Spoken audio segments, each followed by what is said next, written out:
Ayan po ang diagram ni Colonel Acerto kung saan makikita na si Michael Yang kasama ang kanyang mga business partners, Mr. Alan Lim and Mr. Johnson Ko, ay tatlo sa critical na bahagi ng operasyon ng droga sa ating bansa.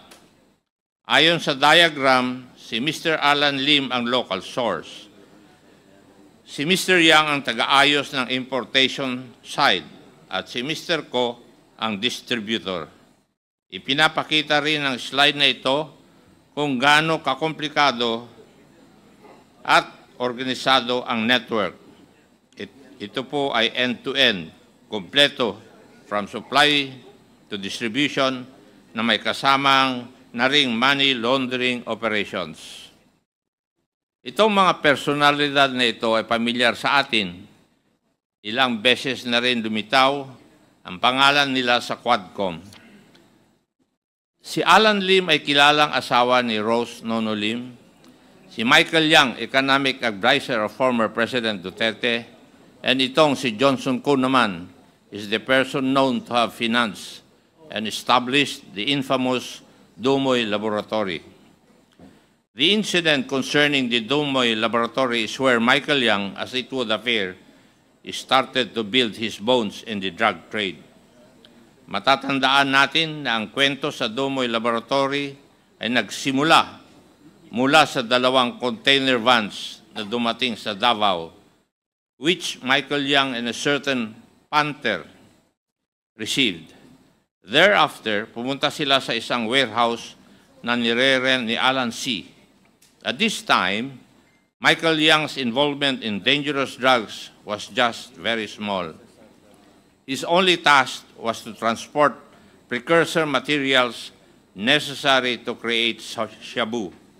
Ang role niya po niya noong circa 2004 ay ang i-transport ang precursors mula sa port to the laboratory. Ito ang napag-usapan natin sa Dumoy Raid.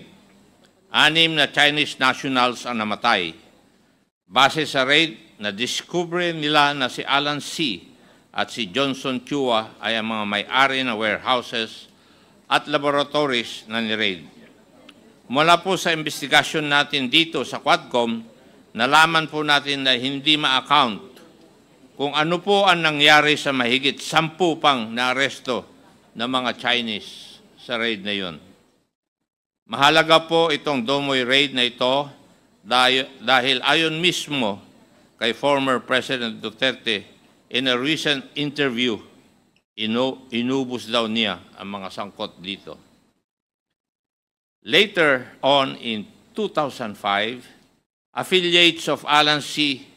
were arrested and warehouses rented by Johnson Chua were discovered in the provinces of Bukidnon and Cagayan de Oro. It seems that Johnson Chua did not learn its lesson from the tragic Dumoy incident because after 9 years or in 2013, may mga lumabas muli na report tungkol sa illegal activity ni Mr. Johnson Chua. And it was at this time when the close relationship of Michael Yang to then Mayor Rodrigo Duterte became public knowledge. From receiving shipments of precursors from the ports and transporting them, malayo na ang narating ni Michael Yang. He eventually managed to develop contacts in the Bureau of Customs and evolved into a facilitator of shipments of shabu. As mentioned, maagang nakita ni Colonel Acerto ang operation ng Michael Yang and Alan Lim. In fact, nireport niya ang mga findings na ito sa ilang matataas na opisyal ng gobyerno, including the then PNP chief and even to Malacanang. Ang malungkot po dito, walang nangyari sa mga reports na ito, nabaon sa limot hanggang naungkat muli dito sa Quad Committee. Bakit kaya ganon at parang hindi na lang pinansin ang isang report tungkol sa isang malaking drug lord? At this juncture, we wish to emphasize na itong si Michael Yang ay malalim ang pagkakatali sa Davao City. Isa sa kanyang kumpanya, DCLA Company Incorporated, operates the DCLA Plaza Shopping Mall na nireport din na may activities and transactions concerning illegal drugs.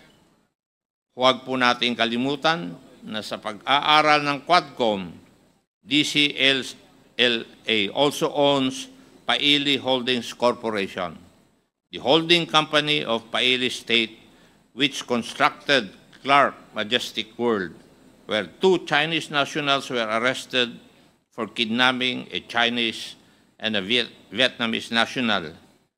Yan pong mga usapin na yan ay nakakabit naman sa Pogo. Si Asierto ang unang nagbanggit ng koneksyon ni Michael Yang. Pero imbis na umaksyon o mag-imbestiga pa na mas malalim, former President Duterte resorted to threatening the life of Colonel Asierto. Akala ko ba war on drugs tayo? Anong nangyari? The reports relayed to us by Colonel Asierto only support the participation of several high-ranking officials, including Senator Bato de la Rosa, Director General Aaron Aquino, Senator Bongo, Director General Wilkins Villanueva, and of course, Alan Lim, Michael Yang, Li Wenxiong, Johnson Chua, and Yan Yishu. Umabot po sa matataas na opisyal na ito ang report ni Colonel Asierto. Inuulit ko po, walang nangyari. Nariyan din po si Arturo Las Cañas, a self-confessed former original member and hitman of the Davao Death Squad and a retired police intelligence operative and investigator. Unang lumutang ang pangalan niya sa mga investigasyon noon sa Senado noong taong 2017. Una, sabi niya walang Davao Death Squad. Ngunit binago niya ang kanyang mga binitawang statements sa Senado at agarang itinuro si former President Duterte. Sa kanyang 186-page affidavit na nakita rin ng Quad Committee na kwento ni Las Cañas ang tungkol kay Mr. Duterte at mga taong lagi niyang kasama, whether it be about drugs or about kill orders. Nagtatandem po ang usapin ng droga at ang extrajudicial killings or EJK. Incidentally, in his affidavit, Las Cañas recounts the infamous Domoy Laboratory. Ibang tao ang nagsabi, ngunit pareho ang kwento nila. The most compelling point of the narration was the fact that Las Cañas and company supposedly received 500,000 pesos from former President Duterte himself after 11 Chinese nationals who were Shabu Laboratory chemists and workers were killed. Maaalala po natin na inamin din ni former President Duterte na inubos niya daw ang mga ito. Bakit kaya pinapatay ni former President Duterte ang laboratory chemist and workers na isang Shabu Laboratory? Is this not a story that just seems all too familiar? As early as 2004, former President Duterte had already been issuing kill orders to those involved in the drug trade. All for the purpose of what? Eliminating these people in the name of drugs or in the name of competition. Whatever the reason, patay pa rin po sila. Just like Colonel Asierto, Las Cañas also makes the connection between Michael Yang and the Domoy Laboratory. Las Cañas goes beyond the events that transpired during the raid of the Domoy Laboratory at pinapakita pa niya na si Michael Yang ang naging employer ng mga Chinese nationals working as chemists and workers in the laboratory. Las Cañas also mentions is certain Alan C., who was one of the Chinese nationals apprehended and later killed. Does this not sound familiar? This is just like the tale of two shipments, two separate yet parallel incidents tied together by the same personalities involved. Maaalala din natin na nabanggit ng isa pang resource person ang pangalan ni Michael Yang. Looks familiar. This web of connections among Michael Yang and his associates was presented by PDEA in one of our Quadcom meetings.